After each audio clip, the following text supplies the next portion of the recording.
So many people are upset, especially nurses, because now, due to the current administration, the claim that a nursing degree is no longer a professional degree has a lot of people confused as to what does that mean, and how can you say that a nursing degree is not a professional degree?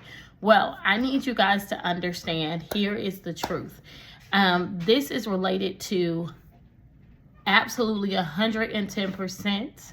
It is related to your loans, okay? This is not related to it being a professional degree or professional standing. It is a professional standing, not a professional degree. So the difference is you may have a degree in nursing, and if you already have it, great. But if you're kind of grandfathered in, but if you do not have a nursing degree, for those who are getting ready to graduate from high school and want to go into that field, it is no longer a professional degree related to the federal student loan and tax purposes. So therefore, if you want to have that advanced nursing degrees, it's going to be a cap on how much they're going to give you. Instead of giving you upwards of, at the max, $200,000, it will now only be maximum $100,000 in the lifetime of the loan. So the federal loan limit has now been reclassified for graduate students, saying that the new cap of $20,500 per year for non-professional programs and a lifetime limit of $100,000. And you may be like, that's plenty of money to get all of my nursing accreditations and all of those things. Well, you would think so, but in actuality, prior to this, it was higher. It was about $50,000 maximum minimum per year, and a little bit over 50,000, and almost 200,000 for the life of the loan, if I remember correctly. But now it will be, the max will be 100,000. So advanced nursing students will likely need to seek private loans, which can come with higher interest rates and do not qualify for public service loan forgiveness. Also, you will have limited access to funding for graduate education, and that will discourage probably a lot of nurses, and that may further the nursing shortage that currently is going on right now. So some people that will pursue advanced degrees won't be pursuing them, and those may be crucial for nurse practitioners and faculty, and it will exacerbate the nursing shortage, as I just mentioned. So that's basically it. It's changing so I'm going to try to break this down where everybody can understand, because I see myself scratching my eyebrow, which always means it's a form of frustration. So what it means is, when it's a professional degree, the federal government will give more funding out. When it is not considered a professional program or a professional program, it will be considered something that they will give money towards, but not as much. Okay. What this doesn't affect is the professional licensure or legal standing of nurses. So you're still considered in professional standing.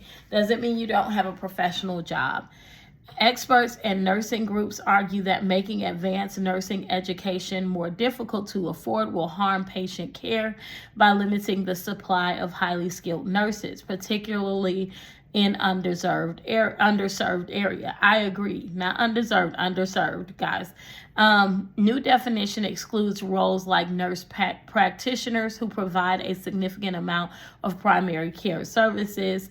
And the new list is seen by some as a narrow definition of professional degree, especially when compared to the complexity and rigor of nursing education. So, what this means is, this is way down the road. So I would tell you that it is important to focus on continuing your education as long as you can, as far as receiving funding. It says, in the context of higher education, a professional degree is defined as a credential that prepares an individual to enter a licensed profession that typically requires advanced education beyond a bachelor's degree. So understand the professional degree is further along. It's not your associates or your bachelor's. It's continuing past that. These degrees usually include both academic and clinical components and lead directly to practice. So a lot of people may not even continue their education past their bachelor's. So I wouldn't read too much into it. The common examples include doctors of medicine, MD, Juris Doctor, JD, Doctor of Dental Surgery, DDS, Doctor of Pharmacy, PharmD. Historically, certain advanced nursing programs such as Masters of Science in Nursing, MSN, and the Doctor of Nursing Practice, DNP, have been grouped with these professional programs in terms of education and financial aid policy. However, the Department of Education revised language no longer explicitly includes nursing within this category. What changed the Department of Education classification?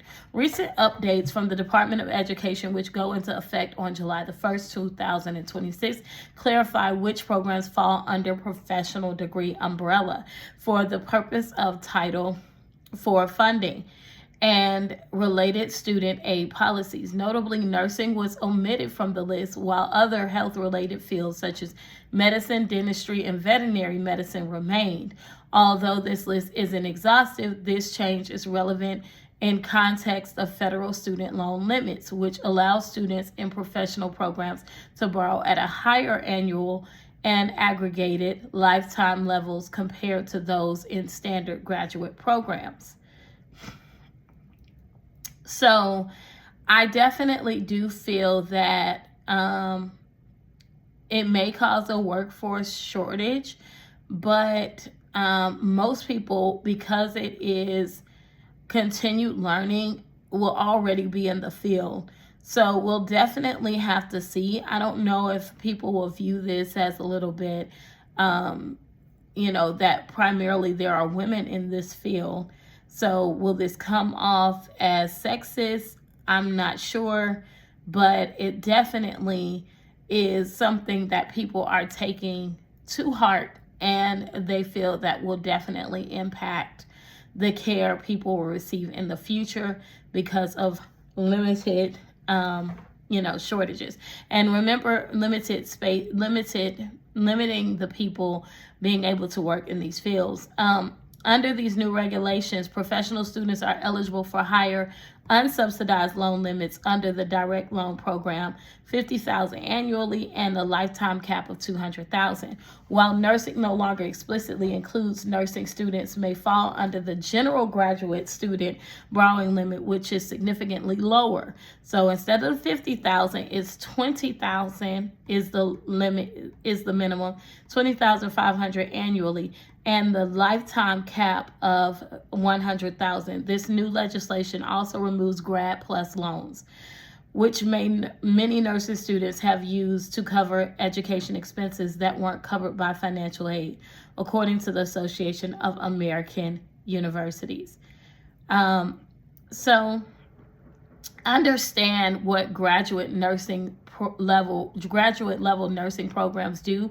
They are essential for training nurse practitioners, clinical nurse specialists, nurse anesthesists, nurse educators, and nurse leaders. Many of these roles are critical to address healthcare gaps, especially in primary care, mental health, and rural and underserved communities. But by potentially limiting access to affordable graduate education, The reclassification may result in fewer qualified candidates pursuing advanced practice roles, workforce shortages in areas already existing deficits, reduced pipeline of nurse educators, which limits how many nurses can be trained.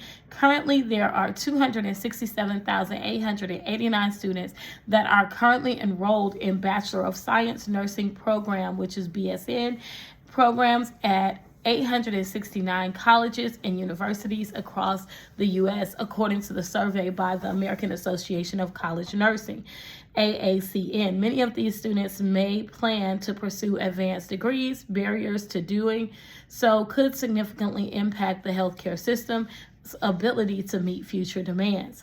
As the largest part of the healthcare workforce, nurses provide care across all settings, from hospitals and clinics to long-term care and community health. Advanced practice nurse, in particular, help with expanding access to care in areas facing physician shortages.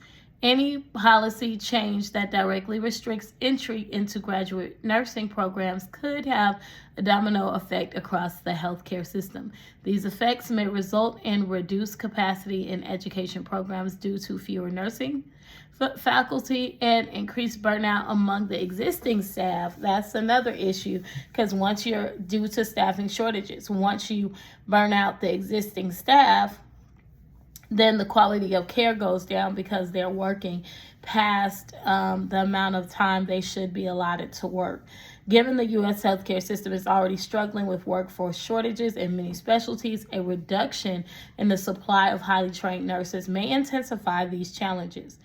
So we will pay attention and stay close at looking at this and see what happens in the future. Thank you so much for watching.